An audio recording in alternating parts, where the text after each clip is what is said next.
If Tennessee's going to make the college football playoff in 2024, what three games are most important on the schedule? We talk about it a lot, but let's kind of really dive into it, these important games, and one might be a little surprising.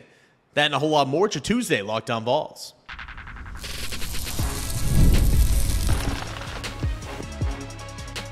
You are Locked On Vols, your daily podcast on the Tennessee Volunteers. Part of the Locked On Podcast Network, your team every day. What is up, everybody? Welcome into it, your Tuesday edition of Locked On Vols. Couldn't do it without our friends over at FanDuel Sportsbook, where you can make every moment more. Go visit FanDuel.com, put in that promo code Locked On College, and you can get $150 in any winning $5 bets. All that and more is over at FanDuel Sportsbook. So, as you can probably hear if you're listening, a little bit of a reverb. If you're watching on YouTube, you can see that I am in this weird little room here on the road, and I'm still down in Gainesville covering the Florida Gators. But as you guys know, I'll be on the road, or I'll be at the beach for the first couple days of this week before coming back and spending a day or two at home before going to Nashville for the baseball series. So I wanted to enjoy my time at the beach, so trying to pre-record a couple episodes. And because the Florida Gators baseball program is so nice and decided to schedule a 6:30 p.m.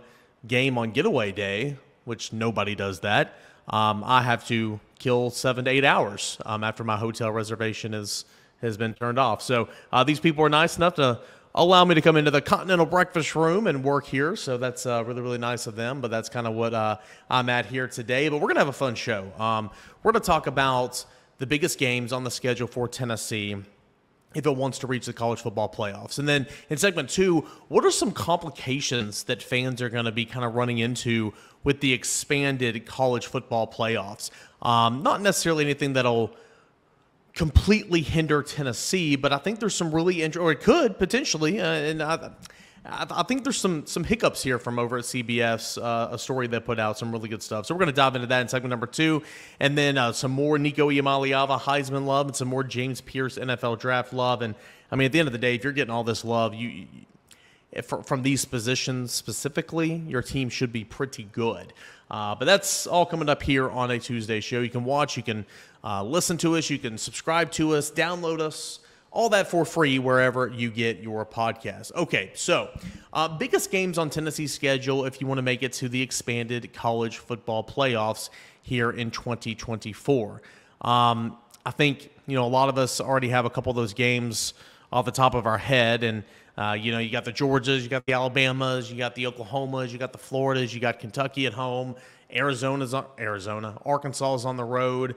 There's not a whole lot of rest for the weary with the Southeastern Conference schedule, but here's how I would position it. And I'm not going to lie to you, I was a little back and forth at the top on who was going to be my number one team, overall. But I'm going to go ahead and go with Alabama because, yes, that is the safe pick. I understand Alabama is going to take a step back. I understand that Alabama is not going to be the Alabama Crimson Tide of Nick Saban, but at least for this year, you're getting a coach, and I mean, he'll be here more than this year, but you're getting a coach, as I talked about with Boogie on yesterday's show, that all he does is win. Win, win, win. I mean, you can't, you can't do anything but play the people that are on your schedule. And that's what he's done. And I'm intrigued to see what that's going to be like in the SEC. But he is a winner, and he has a roster that Nick Saban has assembled. And you have a Heisman Trophy caliber quarterback. You have a really, really good offensive line. You have great defenders that Nick Saban brought to Tuscaloosa. So if Alabama's going to take a downward spiral, it's going to be a slow burn, in my opinion, because you still have so much talent on that roster. It's incredible. Years and years and years of recruiting classes stacked upon recruiting classes stacked upon recruiting classes. That's in Tuscaloosa right now. So it's going to be a challenge, but you get that game at home. You won the last time these two teams squared off inside Neyland Stadium. Of course, it was a magical, sensational 2022 game, 5 touchdowns for Jalen Hyatt, Hendon Hooker coming over, Josh Heupel saying, you want to tie it or you want to win it? And he said, Coach, let's go for the win. I mean, again, there'll be a 30 for 30 about that game. It was just incredible. But you do get them at home. And home field, not necessarily advantage, but home field environments, it's real. in the Southeastern Conference. I mean, it is real. And if you want to be a college football playoff team, that's one of those wins that you need to have on your resume. That's one of those wins that the committee and the talk shows and the college football playoff, rankings announcements every Tuesday, starting in November or whatever, they need to say, oh, well, Tennessee beat Alabama. Tennessee beat Alabama. Tennessee's got that Alabama win. That's something you need in your back pocket. So number one is going to be Alabama. The team that I wanted to put at number one, because I still have, I know I don't look like it no more, and it's been years and years and years and years and years removed, but I still got a little football in me. And this is so much of coach talk. And it's funny, I did one of the first shows I ever co-hosted on radio was with Josh Ward, back in like 2018. And I remember he asked me, what's the most important game on Tennessee's schedule? I said, oh, it's West Virginia. And he was like, why?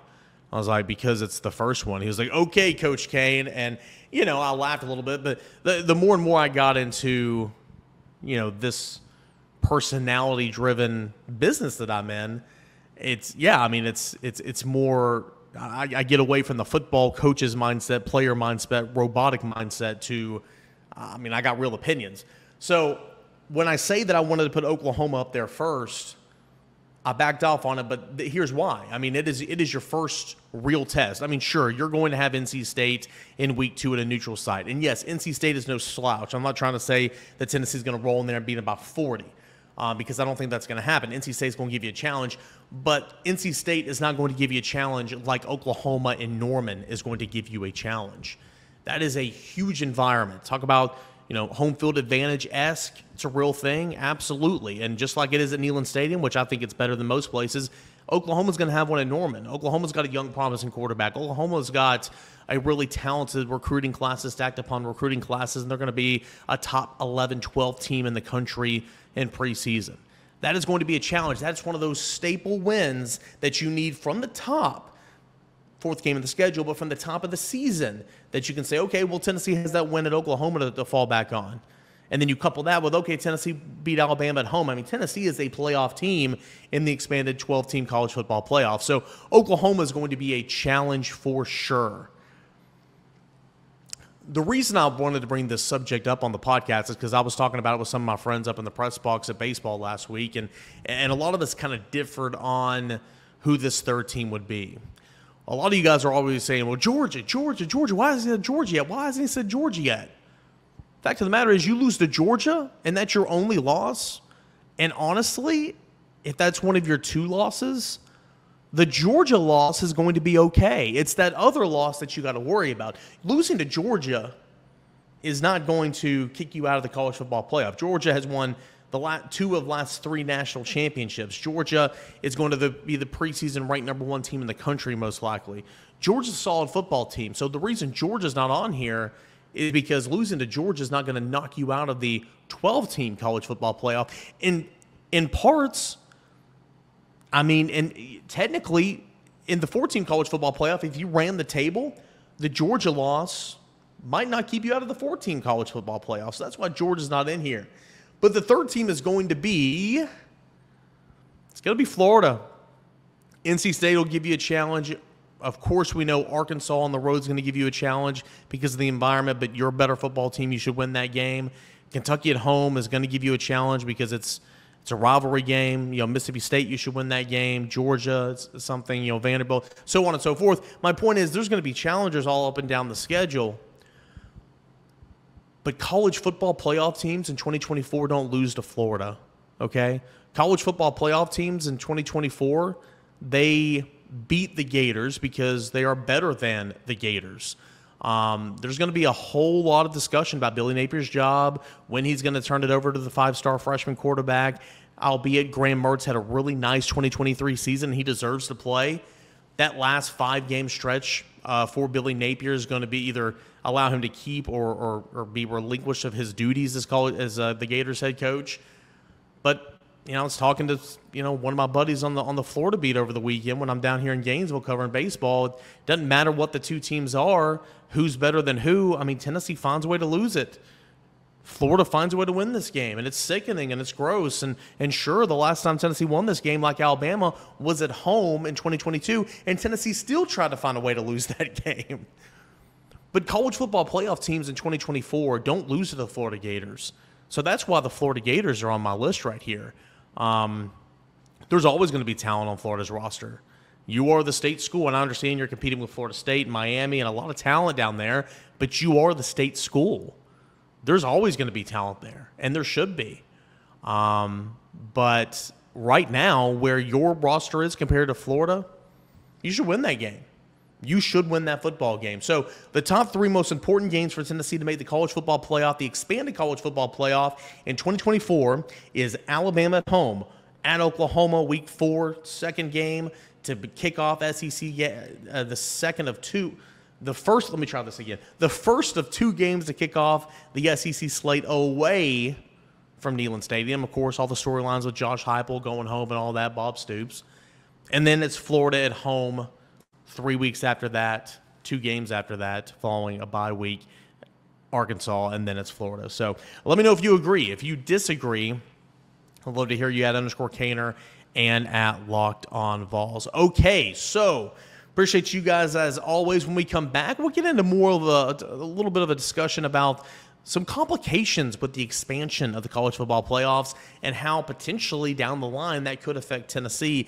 That is coming up next as we continue on here with this edition of your Tuesday Locked On Vols.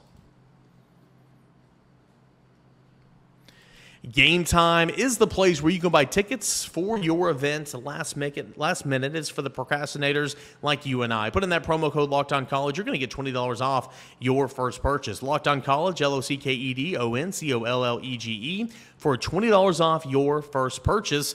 What is Game Time? Well, it's a safe, secure, easy-to-use app where you can buy tickets to your next big event, not just sporting tickets, but concerts, comedy, monster truck rallies, dog shows, whatever they're doing over there at the Food City Center at Thompson Bowling Arena. And you can find awesome deals, flash deals, zone deals, all-in prices. You know exactly what you're paying for. They show you pictures of your seats before you actually hit purchase. And they've got this thing called the lowest price guarantee, where if you find a cheaper ticket elsewhere on other apps or other markets in the same section that you found your ticket in Game Time, Game Time's going to credit you 110% of the difference. That's the lowest price guaranteed. So, download the app today. It's a Game Time app. Put in the promo code Locked On College. You're going to get $20 off your first purchase.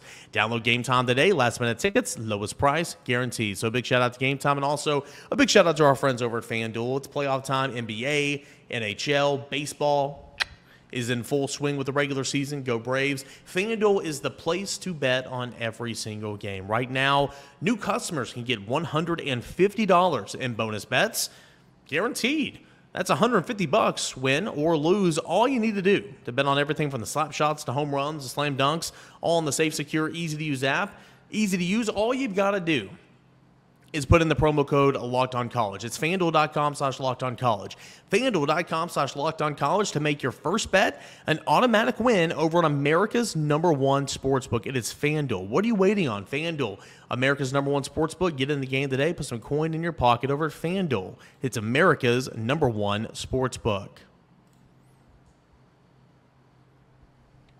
Okay, we continue on here on this Tuesday edition on Locked On Vols. We talked about most important 3 games for Tennessee to reach the college football playoffs in 2024.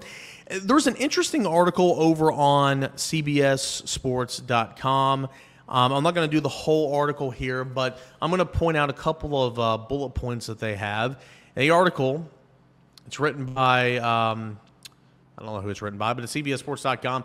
College football playoff expansion complications. Fans must be prepared for, from seeding to NFL interference. They list 10 things down here, and we're gonna pinpoint a couple of these. Really interesting stuff. I mean, number one is differentiating ranking versus seeding, because of course we remember it is the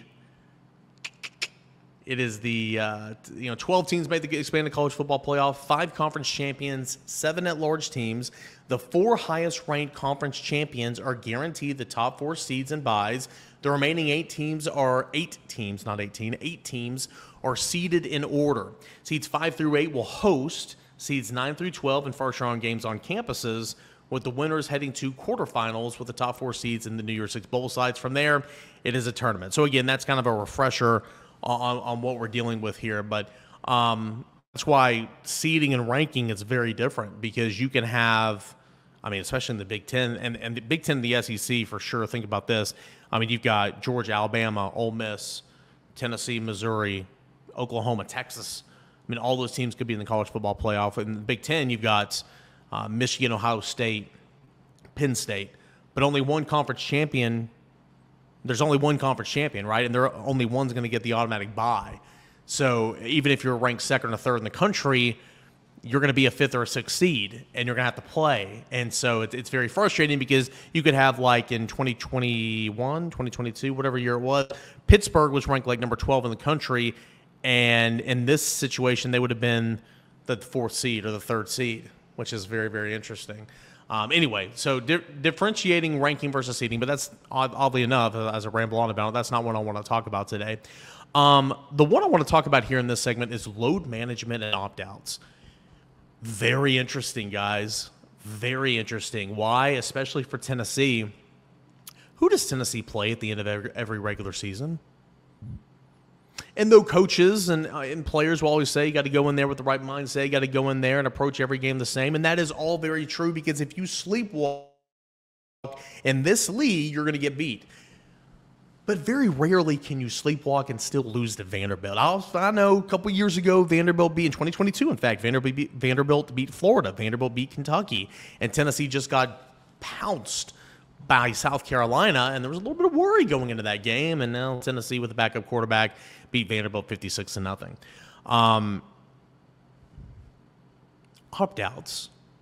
Could you imagine going into that last regular season game against Vanderbilt and Hendon Hooker not playing, Jalen Hyatt not playing, Cedric Tillman not playing, Byron Young not playing, Darnell Wright not playing? Why? Well, because you've already got a playoff seed locked up. Not officially, but pretty much. And why risk it? It's just like in the NFL regular season. It was Jim Sorgi, week 17 of the NFL season for the Indianapolis Colts, my whole childhood, right? It was Billy Volek. Well, there was a lot of Billy Volek because, may he rest in peace, Steve McNair was hurt all the time. Those guys would take over in week 16, week 17 because you had a first-round bye locked up and you weren't really playing for anything other than maybe seeding. So very interesting to think about. This is what the article over CBS Sports says. Team safety in the field resting their players is unavoidable. Teams safely in the field resting their players is unavoidable and likely. So are opt-outs from the players with big-time NFL futures. I didn't even mention that. We already told you this. Go on to say, no, not in Ohio State, Michigan. But think of the conference championship game in which both teams are basically playing for seeding. It won't be blatant, but think of an injured quarterback who starts the week as questionable. Are you going to risk a playoff run to win a conference championship? In the playoff, are you going to risk a lucrative NFL future if you're, say, Bryce Young or Caleb Williams? If you can't answer that question immediately, you've made my point for me. If this is a good point right here, listen to this. If collective bargaining emerges, which it will, if revenue share is going to be a thing, then players have to be employees. Therefore, players will need to be a part of a CBA to where they pay dues. I don't know if players know that yet, but they're going to have to be a part of a CBA where they pay dues. Back to the thing. If collective bargaining emerges, which it will eventually, expect language to be written into the deal guaranteeing that players must play in games if healthy. And I think that's really, really important. And I think that would be something great for the CBA to put in there. So that's something to really, really think about. Load management / opt-outs. Latter games of the regular season, conference championships. Now, if you're locked into the college football playoff and playing in a conference championship, does it really matter? The Tennessee fan and you saying, well, absolutely it matters. Had won a conference championship and da-da-da-da-da. I mean, sure, yeah, I get it.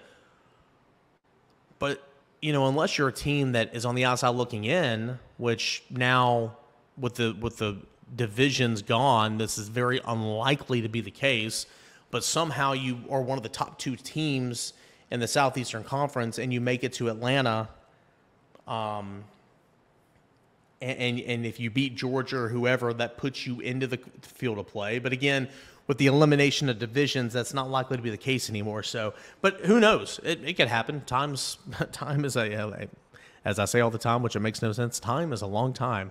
It could happen. So I think opt-outs is something to be looking out for sure. From on-campus to out-of-town, logistics, I think, is going to be very important. This is from first round games will be on campuses beginning. This is for seeds 5 through 9 or 5 through 8. First round games will be on campuses beginning this year on December 20th through 21st. All good, except some campuses weren't made to host football games in late December because of this whole academia thing. Schools like Penn State are already dealing with possible conflicts. There's going to be 3 college football playoff games on Saturday, November 21st. Penn State's fall commencement is the next day. If you've ever been to State College, Pennsylvania, you know hotel rooms are a premium. And it's not like there are enough nearby hotels and neighborhood towns to handle the overflow. You were warned here first. If Penn State is hosting a first-round game, the contest might be in Pittsburgh or in Philadelphia, not exactly Beaver Stadium, especially if it's a rematch against a Big Ten team. Now, this one will not affect Tennessee. Sure, there might be a commencement ceremony and all that happening. But again, football pays the bills. So, football is going to get precedent. And there will be plenty of hotel rooms in the greater, area of East Tennessee and Knox County. So that one, that one really doesn't affect Tennessee. But I did find that a little bit interesting. The last one I want to bring in here is Group of 5 delusion. I'll make some good points here. The Group of 5's college football pool has been watered down by realignment. Yes, it has. The likes of Cincinnati, UCF, SMU have moved into Power 4 conferences over the last couple of years, while the Group of 5 champion, while the Group of 5 champion is guaranteed a spot, the quality of that champion has gone down. Liberty, for an example. ESPN saw the possibility when it bid on the expanded playoff. You better believe that impacted the worth of the playoff, $1.3 billion annually, that industry experts said was just okay. With the Mountain West now clearly the best Group of 5 league, we may see Boise State finally get its championship shot. The Broncos played all those BCS Bowl games with no shot at a national title, but if a certain Conference USA teams get hot, we're talking about Kennesaw State, or Sam Houston in the college football playoff. And I mean this with the all duest of respects. Nobody wants that. Really good point here. UCF, Cincinnati, Houston, some of the premier Group of 5 institutions the last couple of years are now in power conferences. Sure, there's some other ones we've heard of, obviously Liberty, Boise State, my childhood, they were always really good. So some others will emerge, but a Group of 5 is guaranteed. And so it's kind of watered down a little bit. Tons of other stuff in this article, again, that I didn't even get to. I off the top, I spoke on it a little bit, but differentiating rankings versus seeding, I think that's so very important to think about and remember because there's going to be an uproar when the field is set because of that right there. Snubs and controversies, bowl tie-ins and how those will be impacted. Problems with scheduling against the NFL. I mean, that is what it is. The Notre Dame conundrum. Oh, that's a good one. Remember, Notre Dame is not in a conference, so even if it runs the table and it's perfect and the number 1 team in the rankings, the best it can be is 5th. Good on them. Join a conference like everybody else. Conference game rematches and bracket reveal changes. So anyway, really good story, really informative story over at CBSSports.com on some complications coming due to the expanded college football field. Okay, when we come back, we've got a couple things I want to hit on from Saturday down south. Some more Nico Iamaleava and James Pearce praise that is coming up next as we continue on here with our friends, or with you friends and listeners here on Locked On Vols. See, that's what happens when I'm rambling and I'm reading something else and then just whatever comes to my mouth that makes sense. Let's try this again. We'll get to that here in a moment as we continue on with the Tuesday Locked On Vols. All right, guys, game off. We've got to pause here to talk about some Monopoly Go. I know what you're saying, flag on the play. You've already talked about that, but there's just so much good stuff in the game. In Monopoly Go, you can team up with friends for timed tournaments where you work together to build up each other's boards. The more you win together, the more awesome prizes that you can unlock. And there's so much to get, like unique stickers that you can trade with friends to complete albums for big prizes, cool new playing pieces to travel the boards with, hilarious emojis taunting friends when you smash their buildings or heist their vaults. Plus, Monopoly Go feels new and exciting every day with constantly changing tournaments and challenges. A ton include their own unique mini games like digging for treasure. There's also new timed events that can help win you big, like massive multiplayers for everything you win or rent frenzies. So there's always something fun to discover in Monopoly Go. Get off the bench and go download it for free today. It is in the Google Play Store and the Apple Store. Download it for free today. That is Monopoly Go. Go and have some fun with Monopoly Go. All right, we got a final segment left here on this Tuesday edition of Locked On Vols. Appreciate you guys for being here and making Locked On Vols your first listen, your first watch each and every day. So Saturday down south, Connor O'Gara put out his 5 favorite Heisman Trophy value bets and a true long shot for 2024. His true long shot, I believe, is Nico Iamaleava. Let me make sure that I read this correctly. Oh, no, it's not. Haynes King's. Well, that's interesting. Wow. Former Texas A&M quarterback, one-time Tennessee Jim Chaney really wanted him. Haynes King, he has made the rounds. He is now at Georgia Tech, and the long shot is Haynes King's at Georgia Tech. I'm not really sure why, and I'm not going to read that because it doesn't benefit us here on Locked On Vols. But he talks about Nico Iamaleava, and of course Nico's got one of the best bets, and of course you can check those out over at FanDuel Sportsbook. Some of the best odds and everything to go win the Heisman Trophy. But not the best. He's kind of, mid-ranked, around 7 or 8 or 9, depending on where you look. But it's not the greatest value on the board, but he's got all the hype in the world. This is what Connor says. Tennessee fans have been eager to watch this guy for years, and the non-Tennessee fans are waiting for this guy to bust. Plus, betting that someone with one career college start to become the program's first Heisman Trophy winner feels a little risky. But here's why I like the value. One career start for a program with 0 Heisman winners is baked into the lower odds when you compare those to some of the other favorites. If Iamaleava indeed goes off to have a buzzworthy start, you're not getting better than the odds that he's currently at right now. Let's remember, while last year all the grizzled veterans at quarterback, we had a second-year player win the award in 2021 and 2022. So Connor O'Gara is really high on Nico Iamaleava to get in there and get those odds depending on where you shop right now. Nico continues to get a whole lot of hype. Nico continues to be the talk of the offseason, and that's likely not going to change at all because it's a quarterback-driven sport, and Nico is right there. There's another article that I wanted to bring to your attention.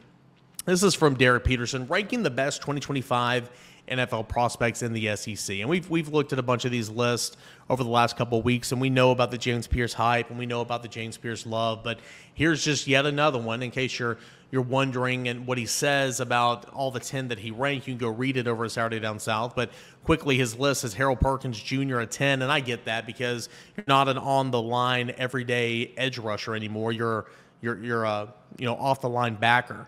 And just like in running back, or just like in the NFL, running back and linebacker, they just don't have a whole lot of value. So Harold Perkins might be the best defensive player in the SEC outside of James Pearce.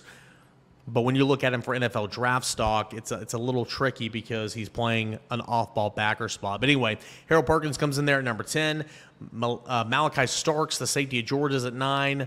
The edge rusher, Nick Scorton from Texas A&M, comes in at number 8. Every time I see his name, I'm like, why do I not know that guy? Because he transferred in from Purdue. Number 7 is Deion Walker from Kentucky. Kelvin Banks, the offensive tackle from Texas, is number 6. Luther Burden, of course, we know who that is from Missouri, is at 5. Michael Williams, the edge from Georgia, is at number 4. Carson Beck, quarterback, Georgia, 3. Will Campbell, offensive tackle, LSU, is number 2. And then here's James Pearce, number 1 on his list, edge rusher from Tennessee. Quote, Pearce is my favorite prospect in the country for next season. He's 6'5", 242 junior, who produced 14.5 tackles for loss, 10 sacks, 2 pass breakups, 2 forced fumbles, an interception, return for a touchdown this fall. Actually, it was this winter in the bowl game. Pearce has all the tools to develop into a top-flight pass rusher. And even though he still needs to add some weight to his frame and add some counters to his game, he's already been able to produce at a high level. In some ways, he's been winning on raw talent alone. Yeah, I can confirm that. Dude has a long way to go to refine his hand game and refine his actual moves off the edge. He's been winning on speed and athleticism. And there's some game in there. Don't get me wrong. It's not like he hadn't gotten better, but it's been speed and athleticism a lot of the times. Can you just imagine when he learns how to do all the tricks and games up front? It's going to be really, really good when he hones in on that technique. Back to what he was saying. His 21.3% pressure rate ranked third among FBS edge defenders, Pro Football Focus, while his 91 overall defensive grade ranks fourth and 88% coverage grade ranks seventh. So add Saturday Down South to another list that loves James Pearce and thinks he's going to be the number one overall defensive player drafted next year and potentially the number one overall pick in the NFL draft. So why did I bring that on the show? I mean, I thought specifically those two things that I pulled are interesting because when you've got all this hype for Nico and when you've got all this hype for James Pearce, all this hype for a quarterback, all this hype for an edge rusher, and yes, I know it takes a village, and I know it takes a lot more to win high-level football games and championships. But boy, those two pillars are good. Those two pillars are really, really good with you got a quarterback and you've got an edge defender like Nico and like James Pearce. Championship teams are filled with that, with those two pillars, with those formulas. Got to find a left guard.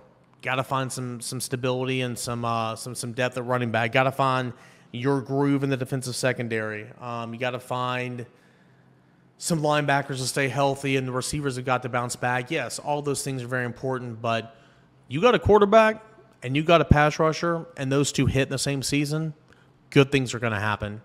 And it's setting up for Tennessee to have just that formula in 2024. Buckle up. It is going to be a fun season. And we'll continue to preview that season and get you set for Tennessee football when it's football time in Tennessee come August the 31st, whatever the first game is.